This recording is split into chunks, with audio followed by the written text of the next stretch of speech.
My name is Eleanor Mitchell. I'm 72 years old, and throughout my entire life I believed that family was everything. I lived in a 3-story Victorian house in Salem, Massachusetts, which I inherited from my parents 40 years ago. It was a house full of memories where I raised my 2 children, Marcus and Sarah. Marcus had always been my pride and joy. He graduated with a business administration degree, married Rebecca, an ambitious woman who works as a realtor, and gave me 2 beautiful grandchildren, Tommy, 12 years old, and Grace, 9. Sarah took a different path, became a nurse, and lives in Oregon with her husband David. She was always more distant, but never caused me any problems. For years, I took care of the property alone after my husband William's death. The house was worth about $1.2 million. It was located in an upscale area that had appreciated significantly over the past few years. Besides that, I had my life savings, approximately $800,000 in investments and savings accounts. Marcus and Rebecca lived just 20 minutes away in a smaller house that they constantly complained was inadequate for a growing family. Rebecca frequently made comments about how my house was too big for one person and how it would be more practical if I moved to a smaller apartment. Last Christmas, I felt something was different. Rebecca barely spoke to me, and Marcus seemed to avoid eye contact when I mentioned future plans. Tommy and Grace still ran to hug me, but I noticed that Rebecca quickly pulled them away after the greetings. "Grandma Eleanor," said Tommy during dinner, "Mom said maybe you're going to move soon. Is that true?" I looked at Marcus, who choked on his wine. "Son, there are no plans for that." Rebecca shot me a cold look. "Well, Mother Eleanor, you have to admit this house is very big. And at your age, ... My age is just fine, thank you," I replied, trying to stay calm. That's how things had been for the past few months. Subtle comments, meaningful glances, conversations that stopped when I entered the room. Everything changed on March 15th, a Tuesday I'll never forget. I had gone to the cardiologist for my routine checkup, nothing serious, just the regular follow-up I've been doing for years. Dr. Patterson said my heart was strong for a woman my age, just a slight arrhythmia that we controlled with medication. When I got home around 3 in the afternoon, I noticed Marcus's car in the driveway. This was strange. He normally worked until 6. I opened the front door and heard voices coming from the living room. Voices that suddenly went quiet when I closed the door. "Marcus, I'm home," I called out. "Oh, Mom." He appeared in the hallway with a forced smile. "How did it go at the doctor's?" "Everything's fine, dear. What are you doing here so early?" "Rebecca is here with me. We wanted to talk to you about something." I followed him to the living room, where I found Rebecca sitting on the sofa with a folder of documents in her lap. Her expression was cold and calculating. "Eleanor," she began, without even greeting me, "we need to have a serious conversation." I sat down in my favorite armchair, the one William always said had been made just for me. "About what?" Marcus cleared his throat. "Mom, we're worried about you." "Worried how?" Rebecca leaned forward. "Your age, your health. This house is too big for you to take care of alone. What if something happens? What if you fall? Get sick? I have an emergency system, you know that. A button?" Rebecca laughed disdainfully. "Eleanor, be realistic. You need proper care." Marcus took some papers from Rebecca's folder. "Mom, we found a fantastic senior living facility. Green Valley Senior Living. It has beautiful gardens, activities, 24-hour nurses, ... I felt my heart racing, not from arrhythmia but from indignation. "You want to put me in a nursing home?" "It's not putting you away," Rebecca said quickly. "It's care, it's safety. And my house?" They exchanged glances. Marcus took a deep breath. "Well, someone would need to take care of it. And you know our financial situation is tight. The boys need private school. Rebecca wants to expand her business ... double quotes. You want me to sell my house to pay for your expenses?" The reality hit me like a punch to the stomach. "It's not exactly like that," Marcus lied. It's an investment in your future. The facility costs $6,000 a month, but with the house sale and your savings, you'd have money to live comfortably there for many years. Rebecca opened the folder. We already did some calculations. The house should bring in about $1.2 million. With your savings, that would give well enough for your care. And what's left over? I asked, already knowing the answer. Well, said Marcus, avoiding my gaze, nanny access would be managed by the family to ensure it's used appropriately. That was it. They wanted my money.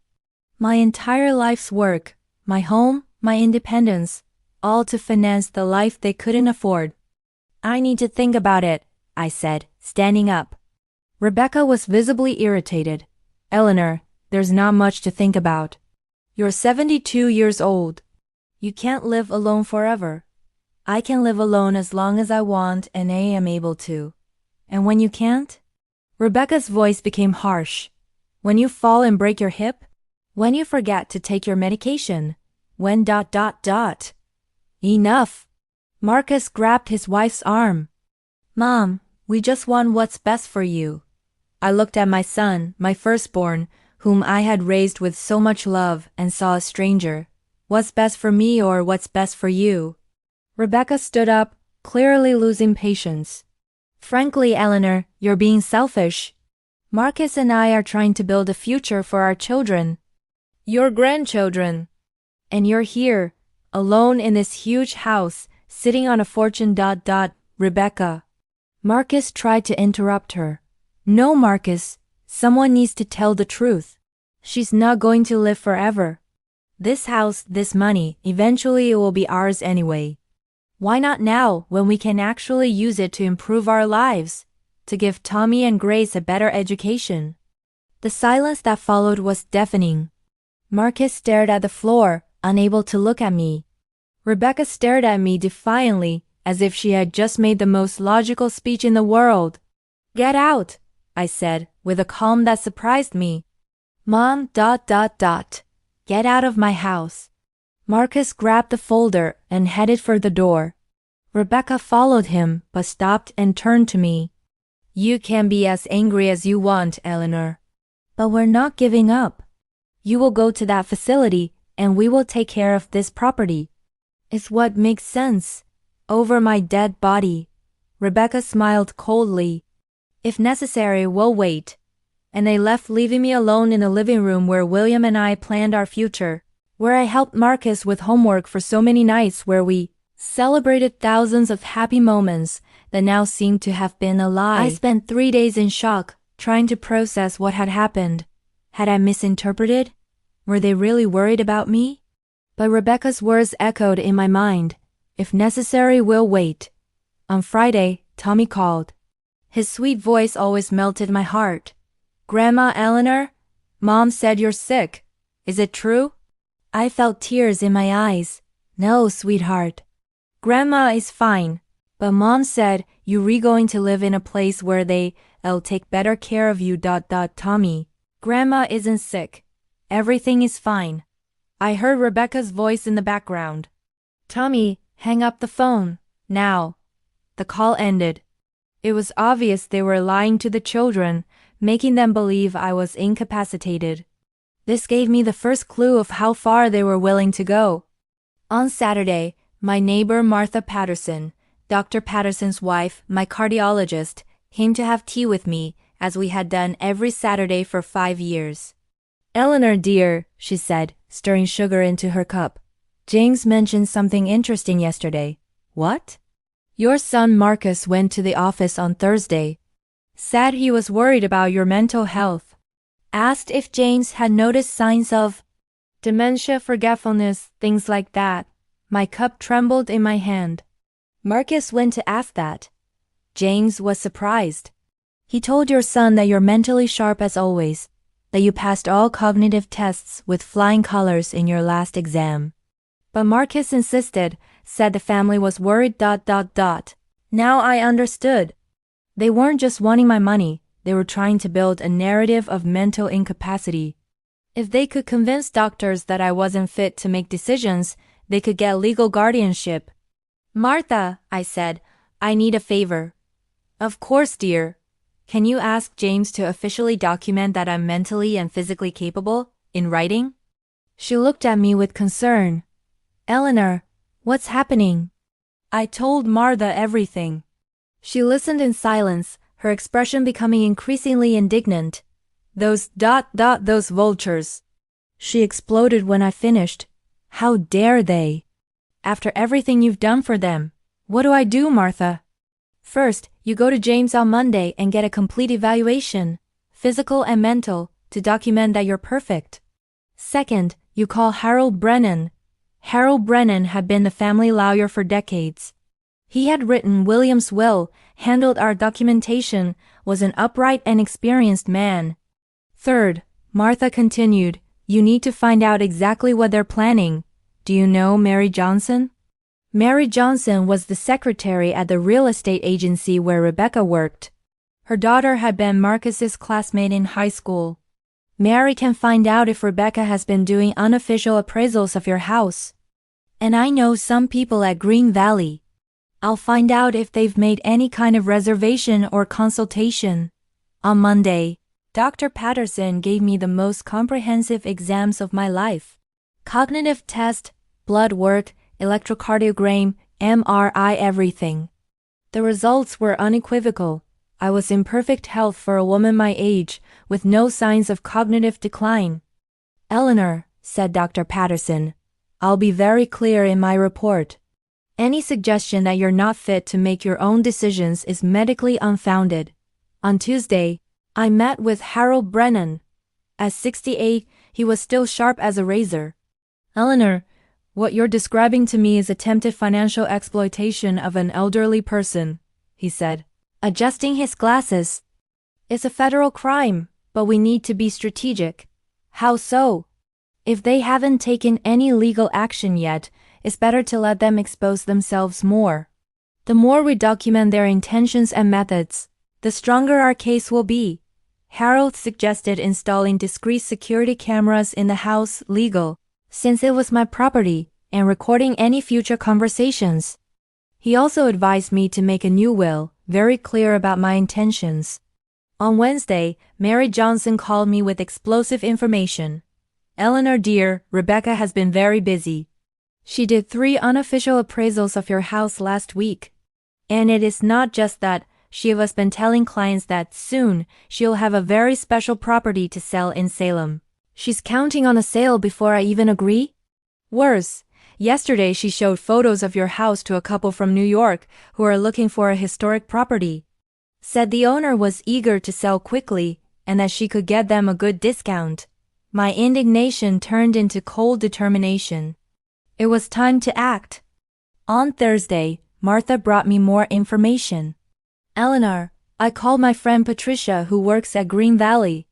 Rebecca and Marcus did indeed make a consultation 2 weeks ago. They already reserved a suite and paid a $5,000 deposit to hold your spot. They paid? With a check from their joint account. Patricia showed me a copy. And there is more.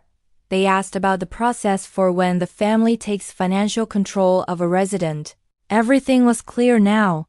They had planned everything down to the smallest detail, force me into the facility, sell my house, control my money. And they were so confident, they had already started acting as if it were a done deal. I called Harold. It's time to implement our strategy. Are you sure, Eleanor? Once we start, there's no going back. I'm absolutely certain. I called Marcus on Friday morning. Son, can you and Rebecca come here tonight? I want to talk about your proposal. I could hear the barely disguised excitement in his voice. Of course, Mom, that's great. We'll be there at 7. They arrived punctually, Rebecca carrying an even bigger folder of documents. The cameras Harold had installed captured everything. Eleanor, said Rebecca, barely able to contain her smile. How good that you decided to be sensible. Yes, I agreed. Thinking about it, you're right. This house is too big for me. Marcus lit up. Mom, you won't regret it. Green Valley is beautiful. You'll make so many friends. Double quotes. About that, I interrupted. I spoke with them. It seems you already made a reservation? Both turned red. Rebecca stammered, well, we wanted to get ahead, you know? To make sure you had a good sweet. How considerate of you, and the house appraisal. I heard there are already interested buyers? Marcus looked at Rebecca, who was clearly uncomfortable. Mom, it's just to get an idea of market value. Of course.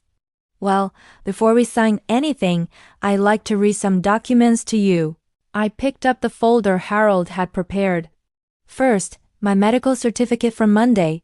Dr. Patterson was very clear. I am mentally and physically capable of making my own decisions. Rebecca's expression changed. Eleanor. Second, this report from the private investigator I hired. Very interesting to discover that you already spent the facility deposit, already promised my house to buyers, and already consulted about how to take control of my finances. Marcus went pale. Mom, we can explain. Third, I continued, my new will. Rebecca stood up. What new will? The will I drafted this week with Harold Brennan. Interesting how things have changed. I opened the document. Let me read the relevant part. To my son Marcus Mitchell, considering your attempt to force me to sell my property and give up my independence through coercive and potentially fraudulent means, I leave the sum of $1. You can't do that. Rebecca screamed. I can, and I did. To my daughter-in-law, Rebecca Mitchell, considering your predatory actions and attempts at financial exploitation, I leave the sum of $1. Marcus was in shock. Mom. You can't. We're your family. Family. You saw me as a bank account waiting to be withdrawn. I continued reading. The remainder of my assets, including properties, investments and savings, will be divided equally among Tommy Mitchell and Grace Mitchell, my grandchildren, whose funds will remain in a trust until they turn 25. Sarah Patterson and David Patterson, who never saw me as a source of income. And the Salem Foundation for Elder Protection. Rebecca was hysterical. You're crazy. We'll contest this. We'll prove you're not well. With what evidence? I have medical certificates, recordings of our conversations, documentation of all your fraudulent actions. Harold is confident that any contest will be rejected. Marcus collapsed in a chair. Mom. Please. We made mistakes, but you can't do this to us. I didn't do anything to you. You did this to yourselves. I picked up another document. Oh, and about Green Valley, I canceled the reservation and requested a refund of the deposit. Considering it was paid without my consent, it technically constituted embezzlement. Rebecca was shaking with rage. You're a bitter, selfish witch. You always were. You always controlled everything and everyone. Unlike you, who tried to control me to steal my money. Marcus tried one last card. What about the kids? Tommy and Grace. Are you going to deprive your grandchildren of having financially stable parents? I smiled for the first time in weeks. On the contrary, Tommy and Grace will have $400,000 each when they turn 25, enough to pay for any college they want or start any business they dream of. They'll have opportunities you could never give them. But not until they're 25, protested Rebecca. Exactly. Until then, you'll have to work and support yourselves like responsible adults. What a revolutionary concept. Harold chose that moment to enter as we had arranged. Good evening. I hope you had an enlightening conversation. Harold, said Marcus, desperately, you've known our family for years. This can be right. Double quotes. Marcus, in 40 years of practice, I've never seen such a clear case of attempted financial exploitation of an elderly person. You should consider yourselves lucky that your mother decided not to press criminal charges. Rebecca and Marcus left in silence, defeated. Through the window, I saw them arguing furiously in the car before driving away. That was 6 months ago. Harold helped me put security measures in place to prevent any future manipulation attempts. I changed the locks, established protocols with my doctor and bank, and created a support network with neighbors and friends. Marcus tried to call me a few times in the first weeks, always with the same speech about family and forgiveness. I made it clear that the door was open for an honest relationship, but not for emotional blackmail. Rebecca, according to Mary Johnson, still tells anyone who will listen that I stole their inheritance from them. The irony is delicious. The most rewarding part? Tommy and Grace. I managed to talk to them through Sarah, who traveled specially from Oregon to visit me when she found out about everything. She was horrified by her brother's behavior. "Eleanor," said Sarah, "I always knew Rebecca was ambitious, but I never imagined Marcus was capable of something like this." Through Sarah, I explained to the grandchildren, in age-appropriate language, that Grandma Eleanor was fine and that they would always have a special place in my heart and in my will. Today, at 72 years old, I live alone in my Victorian house, exactly as I want to. I have my independence, my dignity, and the satisfaction of knowing that my grandchildren will truly benefit from my life's work. Marcus and Rebecca? Well, I heard they had to sell their house and move to a smaller apartment. Apparently, the expenses they planned to cover with my money became a problem when they discovered they would have to work to pay for them. As William used to say, "Eleanor, the best revenge is living well." And I'm living very well, thank you. Yesterday, I received a card from Tommy. "Grandma Eleanor, Mom said you're mad at us, but I love you anyway. When I turn 25, will you still be here to teach me how to take care of my money?" I laughed alone in my kitchen. "Oh, Tommy dear. Grandma Eleanor will be here, and she teach you much more than taking care of money. She teach you about dignity, respect, and the value of earning things honestly. After all, some lessons are worth more than any inheritance."